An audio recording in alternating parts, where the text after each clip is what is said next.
এই কাকা সোজা সামনে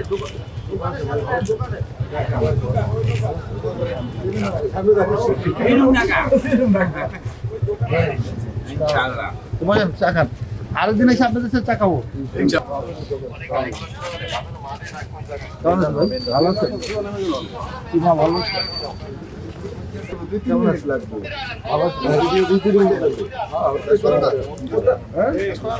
না কোথার বাড়ি ওই যে বিয়াতে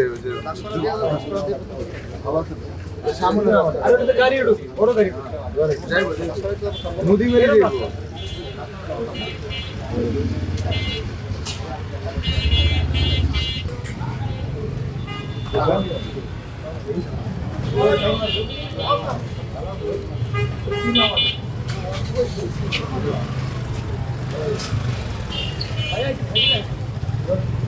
বাইরে